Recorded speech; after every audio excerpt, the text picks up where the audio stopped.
তারা এনসিপিকে যেভাবে ফ্রেমিং করছে ইদানিং, যেভাবে তুচ্ছ-তাচ্ছিল্য করে কথা বলছে, সেটা আসলে আমার যথেষ্ট আপত্তি আছে।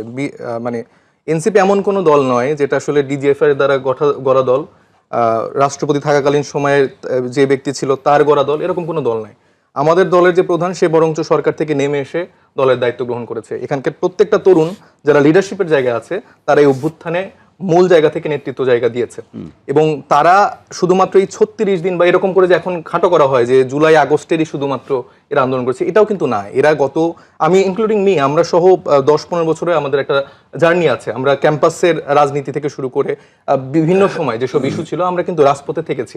সে সময় আমি এরকম লন্ডনে থাকা নেতা বা বিভিন্ন এসিতে থাকা যেসব নেতারা থাকে, এখন অনেক বড় বড় কথা যারা বলছেন, তাদেরকে আমি রাজপথে দেখিনি। 1 দফার ঘোষণা তারা তো দিতেই পারতেন, 9 দফার ঘোষণা তারা তো দিতে পারতেন, কেন সামনে তো আসে নাই? এখন তাদের কাছে অনেক কিছু রাজনৈতিক কৌশল, তারা আওয়ামী লীগের মুখোমুখি হয়ে দাঁড়াতো, রাজপথে সামনে থেকে দাঁড়িয়েছে তাদের সেই নেতাকর্মী যাদের এখন কোনো দাম নেই। সেই তৃণমূলের যে নেতারা দাঁড়িয়েছে, বিএনপির বলেন, জামাতের বলেন, তাদেরকে বলছে আমরা দেখেছি বিগত 17 বছর তো আওয়ামী লীগকে রাজনৈতিকভাবে বিএনপি মোকাবেলা করেছে। এখন হচ্ছে যে বিভিন্ন ক্ষমতার মসনদে বসে না, বিগত 17 বছর আওয়ামী লীগকে রাজনৈতিকভাবে তো বিএনপি মোকাবেলা করেছে। সেটা তো আমি বললাম যে তোমাকে কি আমি কিছু বলছি, আমার কথা বলার টাইমে আপনি আপনার টাইমে কথা বলেন। তুমি যে কথাটা বললে, আপনার কথা এটা অফেন্সিভ কথা বললে তুমি। আপনার কথার টাইমে আপনি বলেন। আমি কথা আগে শোনো, তুমি তোমাকে কি উদ্দেশ্য করে বিএনপি কি উদ্দেশ্য তুমি আমার কথা আপনি যথেষ্টবার বলেনি। আমি বলেছি যে গভর্নমেন্ট লেড সরকারের দ্বারা, হ্যাঁ সেটা বলছি, সমর্থিত। তার উত্তর তুমি যে সমস্ত কথা বলছো, আপনি কি জানেন যে আমাদের কতটা পরিশ্রম আছে? তোমাদের পরিশ্রম আমি তো অস্বীকার করছি না। এখানে প্রত্যেকটা নেতা কতটা পরিশ্রম করছে। তুমি যে কথাগুলো বললে যে লন্ডনে থাকা নেতা এসির মধ্যে থাকা, এটা কি তোমার বলার ঠিক হলো? আপনারা যারা বলছেন, আমি তো সেটা তোমাকে আমি বলছি যে তোমার টাকা চুরি করেছো। আপনারা সম্মান করেন। আমরা কি বলছি তোমার টাকা চুরি করেছো? যারা আছেন তোমাদেরকে আমরা সম্মান করি। এই সাদা পাথর সিলেটে গায়েব হয়ে যায় আপনাদের নেতাকে গায়েব করছেন। ফালতু কথাবার্তা বলা যায়। আমরা কোনো ফালতু কথাবার্তা বলছি না। তুমি এসব কথা বলো কেন? আপনাকে পয়েন্ট, তুমি এসব কথা বলো কেন? আপনাকে পয়েন্ট দিয়ে বলতে পারবো যে বিএনপি করে থাকা কার্যক্রম কি। আমরা কি বলছি তাহলে আপনারা আমাদের জায়গাটাকে এরকম ছোট কেন করছেন? আমি তোমাকে ছোট করলাম না তো। আপনারা তো করতে পারেন না। মুস্তাফিজ, তুমি আমরা 5 আগস্টের পরে এটাই দেখতে চেয়েছি যে ভাই তোমাকে তো সাপোর্ট দিলাম আমি, এবং একে অপরকে সম্মানের রাজনীতি থাকবে। আমরা সেটা দিচ্ছি। আপনারা দিন দিন এই জায়গাটা নষ্ট করে ফেলেছেন। আপনারা তরুণদেরকে কোনোভাবে গ্রহণই করতে পারেন না। ভাই তোমাদের গ্রহণ করলাম, বিধায় তো বললাম যে তোমাদের রাজনীতি দলটা ভালোই উঠলো। তোমরা বলছো কি এসি রুমে থাকা, না না, আপনারা এখন বলছেন 36 দিনের নেতা, এটাকে প্রসঙ্গ অমুক নেতা, এটা কি বলছি আমি? এটা তো বলা রিভিউ করো আমি কি বলছি? জীবনের ঝুঁকি নিয়ে আমি বলছি নাহিদ ইসলাম থেকে শুরু করে, আরে বাবা আমি কি বলেছি? আপনারা বিভিন্ন সময় আপনাদের, আমি তো প্রথমে বললাম যে কে বলছে বলো, আপনি সহ আপনাদের সিনিয়র নেতা কর্মী আছে, তুমি সেটা রিভিউ করো, এরকম দেখো আমি বলেছি এরকম বয়ান দিচ্ছে, আপনাকে আমি দেখাতে পারবো। আপনি টকশো শেষে আপনাকে ক্লিপ সহকারে আমি এটা দেখাবো।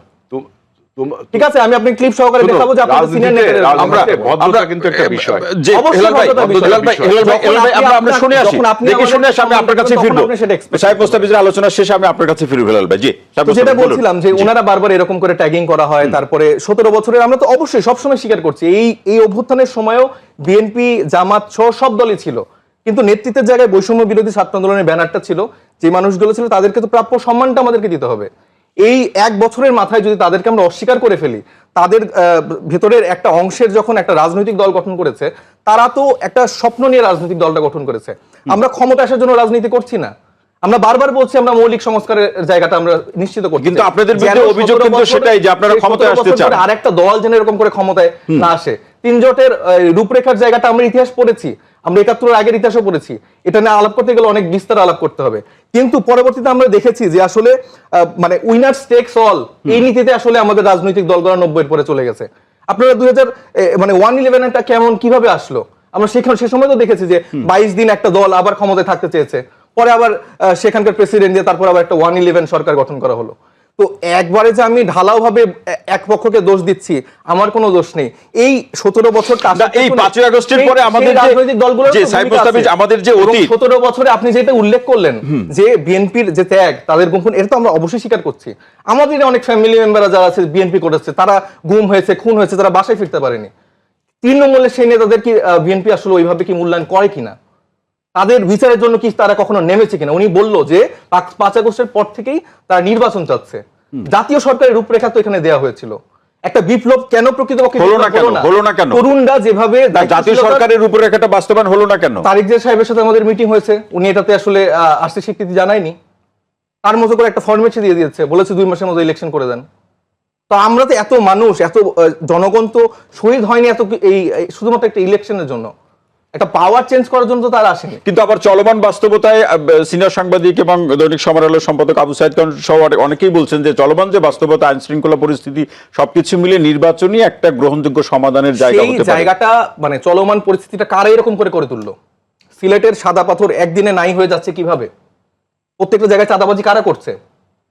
আপনি বলেন, আপনি তো সাংবাদিক, আপনি দেখেন কোন দলের লোকজন এগুলো করছে। সেই দলের লোকজনের ভেতরে যদি আমরা তো কখনো আপনাদের দল তো নবীন দলের নেতাদের বিরুদ্ধে তো আমরা অভিযোগ দেখি, তারা অন্তর্কন্দলে একটা দলে মারা যায়, সেই দল যদি এখন মনে করে যে হ্যাঁ আমরা সবচেয়ে বৃহৎ একটি দল এবং যখন ক্ষমতায় আসবো তারা কি সংস্কারটা করবে বলেন? তাদের তো নিজেদের ইন্টারনাল ডেমোক্রেসির জায়গাটাই নেই। তারা নিজেদের নেতা কর্মীকেই তো সেই সুরক্ষাটা দিতে পারছে না। সে কিভাবে আমার জনগণকে আসলে সেই সুরক্ষাটা দিবে? আমি কি আবার মানে 2000-এর উপরে মানুষ আমরা যে কি শহীদ হবো? বারবার কি আমরা এরকম করে প্রতারিত হবো? আমি একবারও বলছি না যে এনসিপি ক্ষমতায় যাওয়ার জন্য রাজনীতি করছে। একটা জায়গাটা এনসিপি যে বেসিক জিনিস, এটা এনশিওর হলে এটা তো আমি কারো কোনো ক্ষতি দেখছি না। আমি তো বলছি যে বিএনপি সর্ববৃহৎ দল, তাদের ক্ষমতা আসার সম্ভাবনা সবচেয়ে বেশি। তারা তো এই জায়গায় উদারতা দেখাবে তরুণদের সাথে নিয়ে। আপনারা কি চান? আমরা তো বলছি যে আমরা মৌলিক সংস্কারের জায়গাটা নিশ্চিত হতে চাই। এটা হলে তো আমাদের তো এখন মৌলিক সংস্কার বলতে রাজনৈতিক দলগুলো বা জনগণ কি বুঝবে? জনপ্রশাসন দেখেন, পুলিশের জায়গা দেখেন, এগুলো তো প্রপার সংস্কার হয়নি।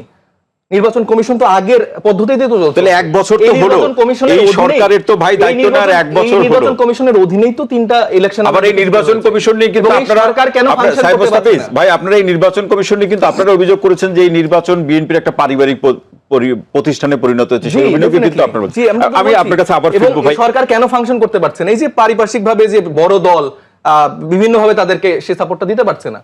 আমরা 5 তারিখের পরে আমরা এটাই বলেছিলাম যে আমরা যত রাজনৈতিক দল আছে, স্টেক হোল্ডার আছে, আমরা সরকারকে সেই সাহায্যটা করব যেন তারা এই তাদের যে এরকম একটা জায়গা ছিল। আচ্ছা, সেটা হেলাল ভাই আমি আপনার কাছে আসবো। এরকম একটা অভিযোগ আছে যে আপনারা সরকারকে সমর্থন করছেন না সুবিধা নিচ্ছেন? এনসিপি সরকারকে কি আপনারা সমর্থন করছেন সরকার হয়ে ওঠার প্রশ্নে, না শুধু সুবিধা নিচ্ছেন? আলাদা করে একটা দলের সাথে মিটিং করা হয় নির্বাচনের জন্য, এটা তো কোনো সরকারি কোনো এজেন্ডা ছিল না। তো মিটিং এর হওয়ার পরে বিরোধিতা করলেন, আগে তো বলতে পারতেন। আগে তো আমরা বলে আসছি, কিন্তু আমাদেরকে সবসময় তো কিংস পার্টি, তারপর সরকারের মদতপুত দল, আমরা তো